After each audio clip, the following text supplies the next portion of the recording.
شادی کی پہلی رات میں نے گھونگھٹ اٹھانے سے پہلے اپنی پگ اس کے قدموں میں رکھتے ہوئے صاف الفاظ میں بتا دیا، مجھے معاف کر دو، میں حق زوجیت ادا کرنے سے بالکل قاصر ہوں، صرف اپنی والدہ اور بہنوں کی خوشی کی خاطر خود غرض بن گیا ہوں۔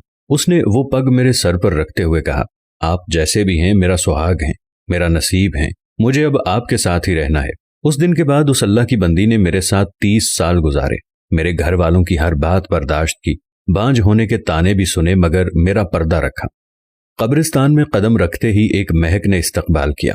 یہ خوشبو اس سے پہلے کبھی نہیں سونگھی تھی اور نہ محسوس کی تھی۔ میں ہر جمعے کو صبح فجر کی نماز کے بعد اپنے والد صاحب کی قبر پر جاتا، فاتحہ خوانی کرتا اور وہاں سے ہی اپنے آفس چلا جاتا۔ ایک عرصہ ہو گیا تھا مگر آج میں نے قبرستان میں ایک نئی خوشبو محسوس کی جو مجھے بے چین کر رہی تھی۔ یہ خوشبو کسی طرح سے بھی دنیاوی خوشبو نہیں لگ رہی تھی۔ بہرحال میں والد صاحب کی قبر پہ پہنچا تو ان سے چند قدم کے فاصلے پر ہی ایک نئی قبر بنی تھی۔ تازہ پھول اور چادر سے اندازہ لگانا مشکل نہیں تھا کہ 2 یا 3 دن پہلے ہی یہ قبر بنی ہے۔ والد صاحب کی قبر سے فارغ ہو کر جاتے ہوئے اس قبر پر فاتحہ خوانی کے لیے رک گیا۔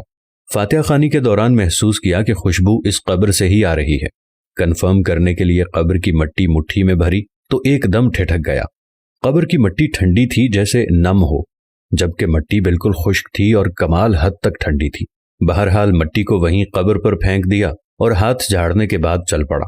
بھائی کی دکان کھولی، پہلا گاہک آیا، اس کو سامان دیا تو اس نے کہا، زمان بھائی آج خوشبو تو بہت کمال کی لگائی ہے۔ خوشبو؟ کون سی خوشبو؟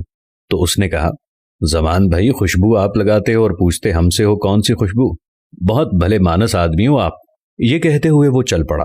میں نے جب اپنے ہاتھ کو سونگھا تو وہی خوشبو میرے ہاتھ سے آ رہی تھی۔ تمام دن میں اس خوشبو کو محسوس کرتا رہا۔ ہاتھ دھونے کے باوجود بھی میرا ہاتھ معطر رہا۔ اگلے دن ہفتے کو بھی میں نہ چاہتے ہوئے قبرستان چلا گیا۔ والد صاحب کی قبر پر فاتحہ خوانی کے بعد اس قبر پر فاتحہ خوانی کی۔ کس کی قبر ہے؟ یہ کون ہے جو اس قدر نیک ہے، جس کی قبر ٹھنڈی اور خوشبودار ہے؟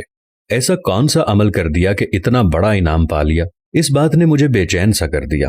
گورکن سے اس قبر کے متعلق پوچھا تو اس نے بتایا کہ خاتون کی قبر ہے۔ یہ جان کر اور بھی حیرت ہوئی کہ عورت کو اس قدر شاندار مقام کیسے ملا۔ اگلے دن اتوار تھا۔